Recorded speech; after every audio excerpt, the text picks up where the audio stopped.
साथियों नमस्कार। आज हम करेंगे रीढ़ से रिलेटेड लौह सभ्यता। आपको मैं बता देना चाहता हूँ कि लौह सभ्यता का जो प्रथम उल्लेख है वो अथर्ववेद में मिलता है। लौह लौह का प्रथम उल्लेख किसमें मिलता है? अथर्ववेद में। किसमें मिलता है? अथर्ववेद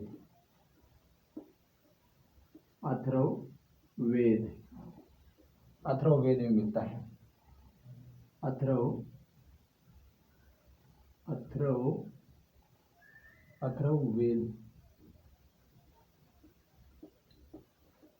अथर्ववेद में मिलता है।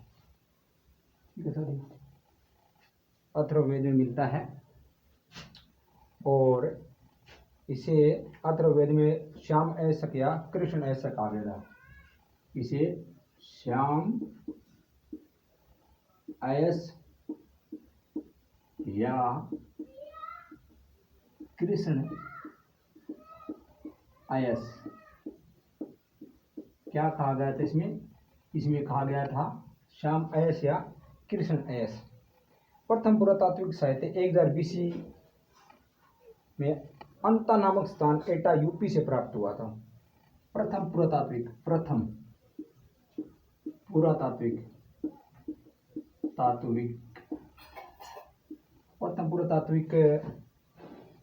साक्ष्य है वो साक्ष्य 1000 ईसा पूर्व है।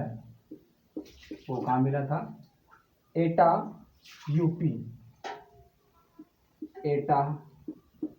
यूपी में मिला था।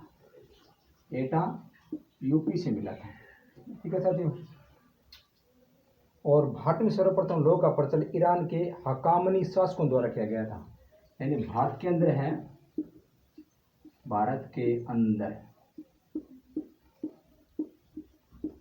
लोहे का उपयोग किसके द्वारा किया गया था? वो किया गया था ईरान के हकामनी शासकों थे। ईरान के दो हकामनी शासकों द्वारा किया गया था। हकामनी शासकों द्वारा किया गया था और उत्तर वैदिक काल में भारतीयों को लोहे का ज्ञान हो गया था। उत्तर वैदिक काल में लोहे का ज्ञान हो गया था। लोहे का ज्ञान हो गया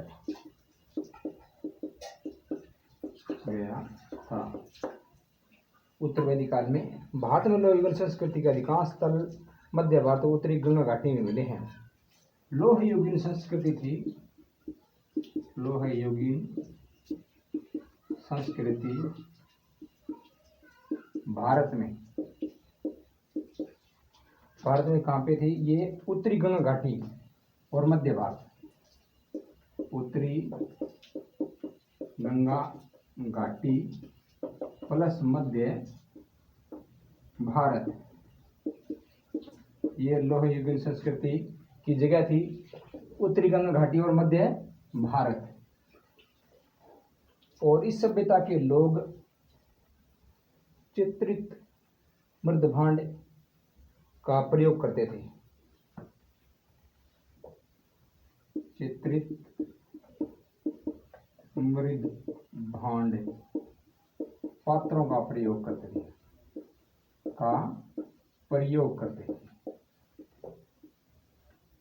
किसका प्रयोग करते थे? चित्रित मृदभांडों का प्रयोग करते थे। और जबकि राजस्थान में नौ के काले लाल मृदभांडों के साथ लोह प्राप्त हुआ था। राजस्थान में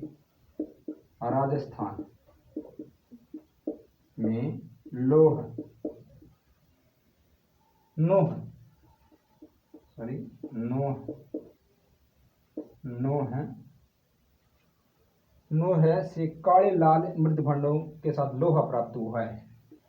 काले प्लस लाल ये मृदभांड थे। भांड मिले हैं। ठीक है साथियों, एक बात और बता, लोहे का जो प्रथम उल्लेख मिलता है वो अथर्ववेद में मिलता है। उसे श्याम एस या कृष्ण एस कहा गया था। प्रथम पुरातात्विक साक्ष्य है वो 1000 ईस्वी पूर्व एटान युग में मिला था।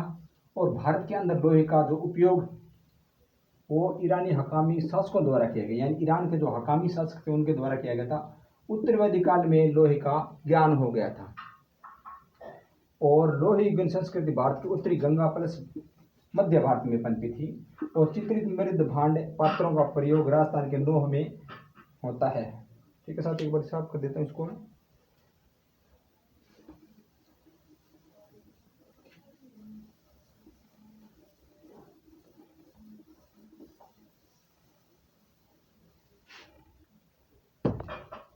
और राजस्थान में और इसकी तिथि 14 ईस्वी पूर्व। और सर्वप्रथम अंतरजी खेड़ा से नौ और लोहे की निर्मित हल्की हाल प्राप्त हुई।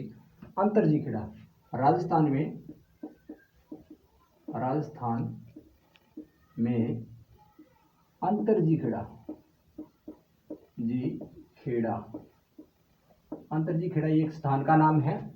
वहां से लोहे की अंतरजी खेड़ा व नौ से लोहे की निर्मित प्लस नौ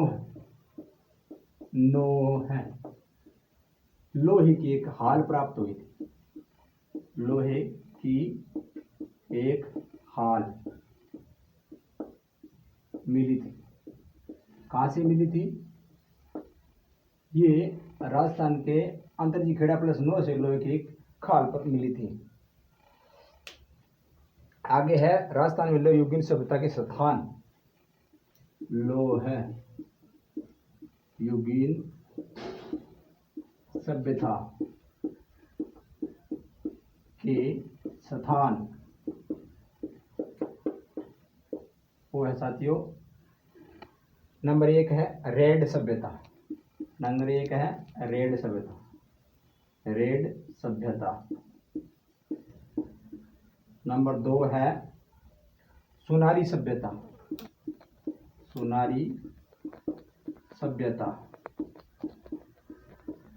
नंबर 3 है जोधपुरा सभ्यता।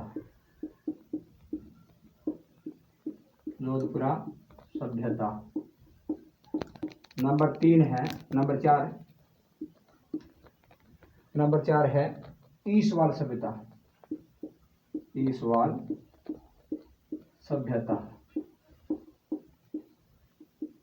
नंबर 5 है नगर सभ्यता।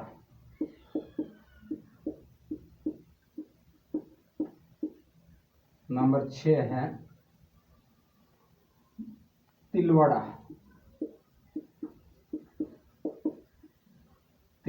सभ्यता। नंबर 7 है नोह सभ्यता।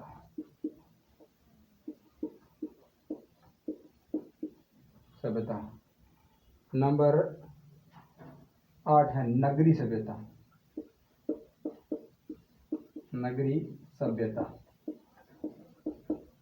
नंबर 9 है बेराट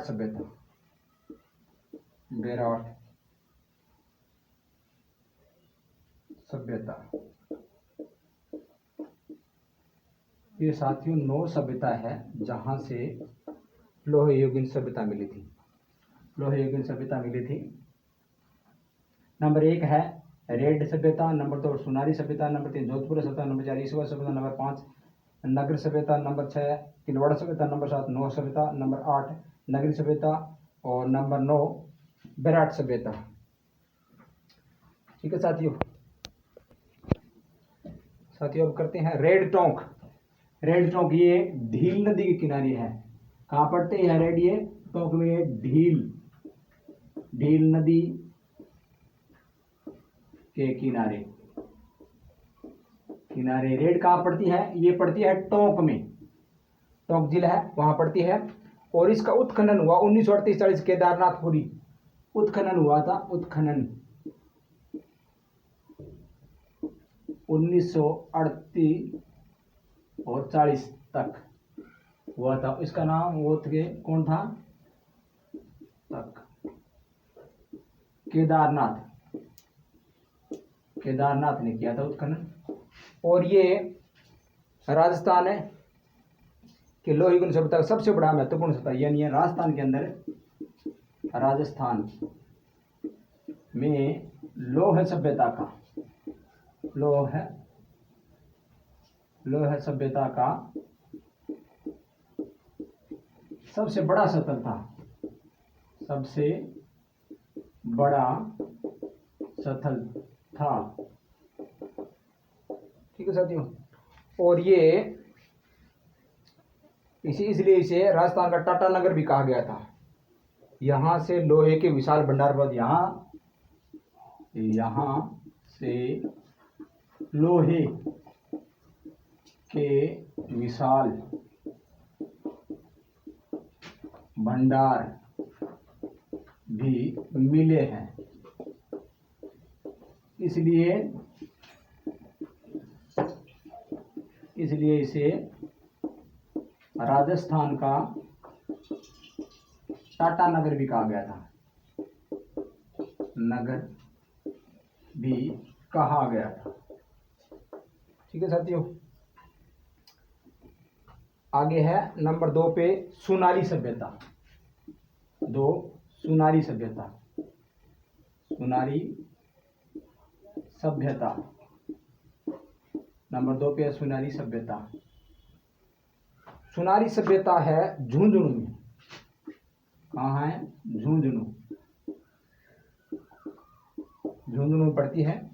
और ये सुनारी कांतली नदी किनारे है। कांतली नदी लगती है, कांतली नदी। कौन सी नदी लगती है? कांतली नदी लगती है। और यह सुनारी से लोहे पिघलाने के लिए 2 भट्टियां प्राप्त हुई है, यानी लोहे को पिघलाने वाली 2 भट्टियां मिली है, नंबर 3 पे है जोधपुरा जयपुर।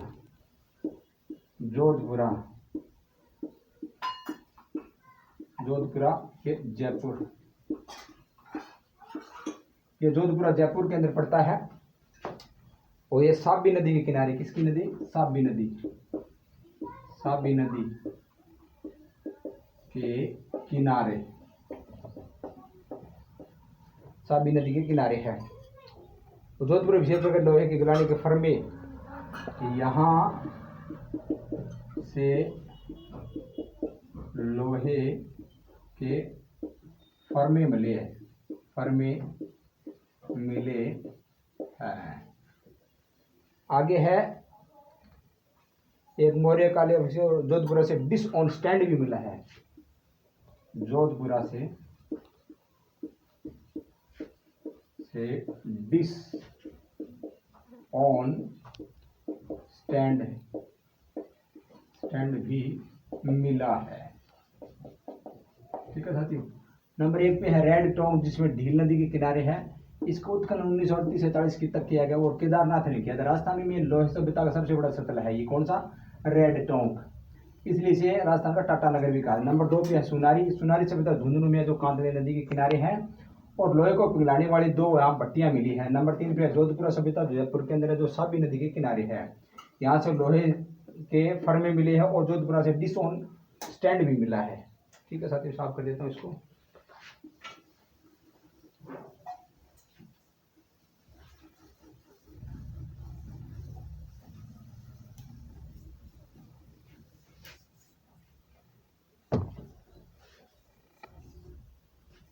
आगे है नगर टोंक।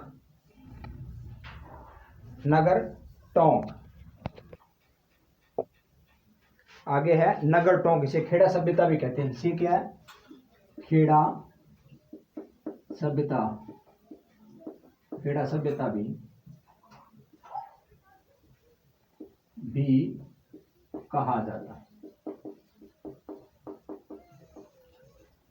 खेड़ा सभ्यता भी कहा जाता है। और यहां से 6000 तांबे की मिली, यहां से 6000 तांबे के सिक्के मिले हैं, सिक्के मिले हैं। और यहाँ से कमला देव मूर्ति भी मिली है, यहाँ कमला देव मूर्ति भी मिली है, मूर्ति भी मिली है। और फनधारी नाग का अंकन है, यहाँ फनधारी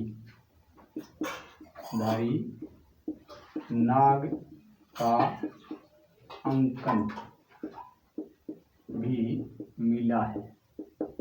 ठीक है साथियों। और कमल धारण की और लक्ष्मी की मूर्ति, कमल धारण किए हुए मूर्ति भी मिली है। ठीक है। नंबर 6 पे है नगरी चित्तौड़गढ़, नगरी चित्तौड़गढ़,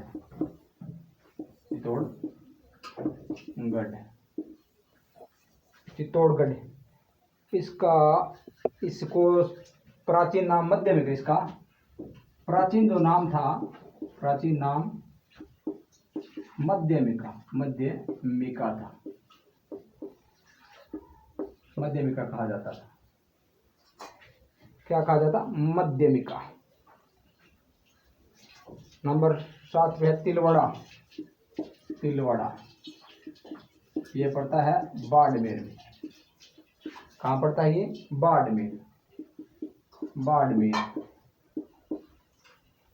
और ये लूणी नदी के किनारे है, लूणी नदी के किनारे।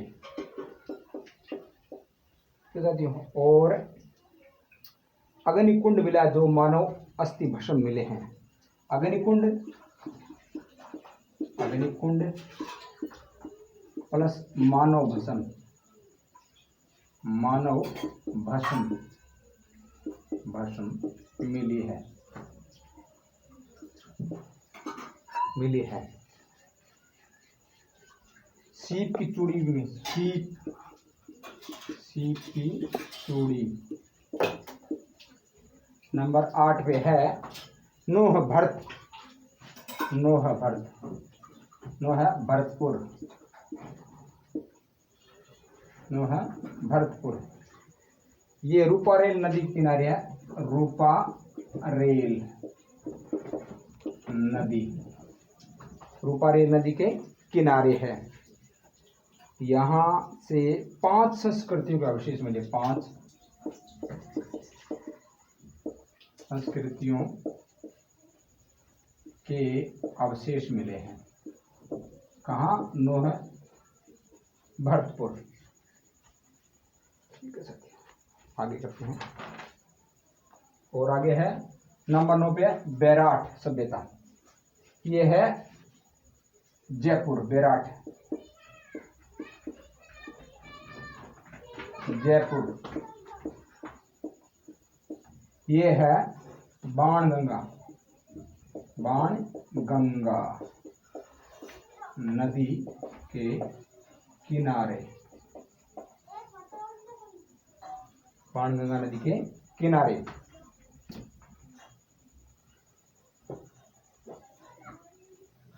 भब्रू चले, यहीं से भब्रू, भब्रू शिलालेख मिला था, शिलालेख मिला था, मिला था।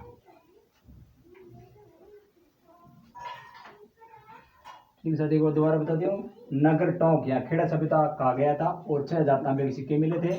यहीं केवल की मूर्ति मिली थी, ये पंधारी नाग मिला था, कमलदान की मूर्ति मिली थी। नंबर 6 पे है चित्तौड़गढ़ नगरी, प्राचीन नाम इसका मध्यमिका था। नंबर 7 पे तिलवाड़ा बाड़मेर या लूणी नदी किनारे, यहाँ अग्निकुंड प्लस मानव की भस्म मिली थी और सीप की चूड़ी मिली थी। नंबर 8 पे नौ भरतपुर या रूपा रेल नदी के किनारे, यहाँ से 5 संस्कृतियों के अवशेष मिले। नंबर 9 बैराट या बाणगंगा के नदी के किनारे, और भब्रू शिलालेख यहीं से मिला था। तो ठीक है साथियों, मिलते हैं कल एक नेक्स्ट वीडियो के साथ। धन्यवाद।